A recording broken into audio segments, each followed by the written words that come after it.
Welcome to the Seer Soup with real mediums, their real experiences, told in story form. Today's story is called The Man and His Horse.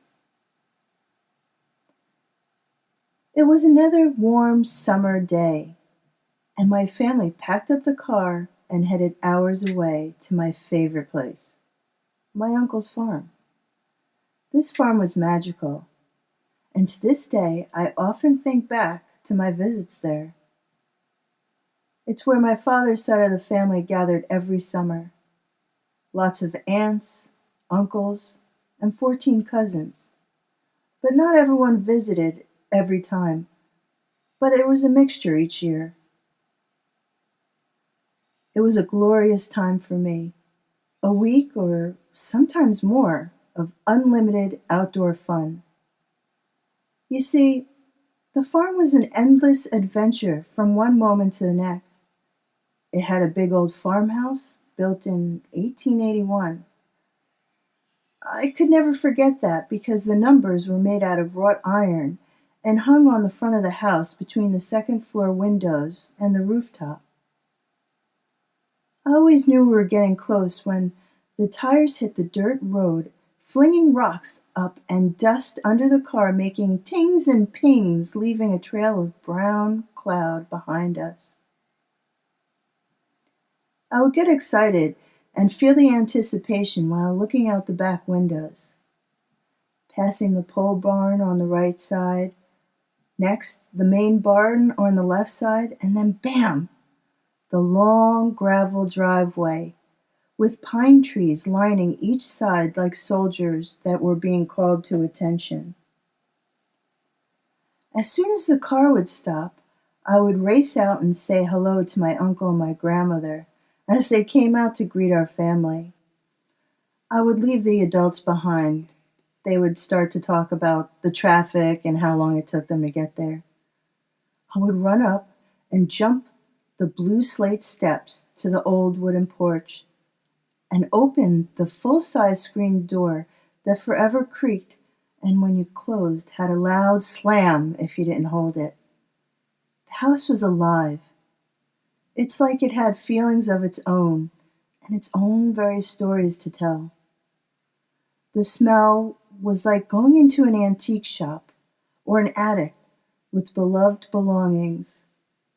It had an inviting, warm, and worn, slightly musty aroma that I love to smell, and if I smell it this day, it brings me right back. It's a wonderful scent to me, and it brings me back to the farmhouse every time. I couldn't wait to know what room I'm staying in, so I could be off doing my own thing. I say that because it was just that. I could explore the woods, play in the pond, venture into the big barn that had a hidden room. I could feed the horses. I literally had almost 300 acres of land to explore. Not that I ever came anywhere close to doing that, but I always had fun trying. At that time, the deal was breakfast at 8 a.m., lunch at noon, and dinner about 6. So be back, because if you miss it, you miss it. To be truthful, I would miss lunch sometimes and not even care. I was too busy playing with Tiger, the three-legged barn cat, or wading in the little waterfalls, collecting salamanders along the way. It was so worth it. My grandmother would usually ask me and my sister to bring my younger cousin to visit Elizabeth.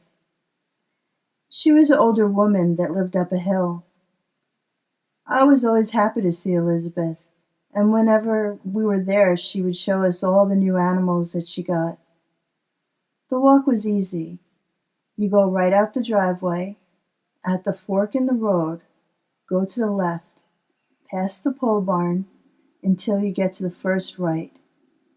And that would be the beginning of her very, very long driveway. It was almost the length of the road between the farms. Elizabeth was a kind, gentle old woman that lived off her land. She would go without in order to give you something. She was always over the moon to have any company. Every year, our visits went pretty much the same. As soon as she spotted us, a squeal of joy would fill the air. She would rub our cheeks and kiss our foreheads. Next, she would come and give us a tour of the animals, the sheep, the baby chicks, even the frozen rabbit in her freezer. Then she'd sit us down at her kitchen table under several fully occupied fly tapes. They resembled shiny black polka dotted yellow ribbons that had been curled and hung from one end for a small celebration that was long forgotten. Elizabeth always had a full clotheslines running across each side of the room. She danced in between them, drying the sheets and long johns as she chatted away her pleasantries, serving us delicious, fresh orange juice. My little cousin hated orange juice. I know, it's crazy. I mean, who doesn't like orange juice? As soon as Elizabeth moved around the room, I would try to drink my little cousin's juice without being noticed. I didn't want my cousin's juice rejection to offend her generosity. I would also give my little cousin the stink eye to say, "You better drink it or else." That never really worked. Lastly, the garden of vegetables. Elizabeth would send us back with as much as we could carry. We'd always snack on the crunchy carrots and crisp green beans along the way. So, what about the man and the horse? Well, here it is. This one particular time, the three of us headed off to visit Elizabeth. As we walked, my sister and cousin were a few feet ahead of me, and they were talking. I was gazing beyond them at a man walking his horse, slowly, methodically, just around the bend towards the fork in the road. I was surprised that they didn't point him out. I mean, we were kids, and that's what kids do. I said, "Look at the man and his horse." They laughed and said, "What are you talking about?" I thought they were just giving me a hard time and joking around with me. We caught up to him pretty fast. My sister and cousins were still talking and giggling as they were still in front of me. They walked right by the horse, next the man. They didn't even look or notice him. There was no acknowledgement.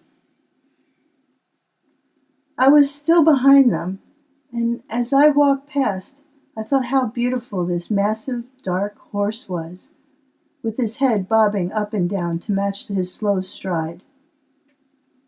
That's when my eyes met the pale man's face, with sharp cheekbones and brown hair. He smiled slightly and tilted his head forward as to say hello without any words. It was warm and gentle. I returned a genuine smile. I jogged a few feet to catch up with my sister and my cousin, and I interrupted their conversation and said, "Did you see that horse?" They paused and turned to me and said, "What horse?" I turned around to expect seeing the man and the horse to be right behind us. There was nothing.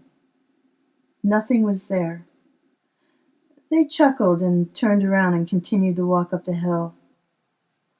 I was stunned. I didn't move because I was so confused. I looked to the left off the side of the road. A forest of tiny trees that no man with a horse could easily maneuver. I looked off to the right side. The same tiny trees filled the area all the way up to the pole barn down the road. I heard nothing. I saw nothing. At that time, I didn't challenge my sister or my cousin for not seeing the man and his faithful companion. I also didn't challenge the fact that I realized there was no sounds of clomping hooves that met the hard, sun-dried clay road. I was very young, and I didn't know what to think. It was a bit too much for me to process. I couldn't tell you any of the details about being at Elizabeth's that particular day, but I do know that something happened that I would never, ever forget. Seeing that lovely man and his majestic horse were just one of the many unforgettable, mysterious moments at that magical farm. I hope you enjoyed this story, as it's something I'll never forget.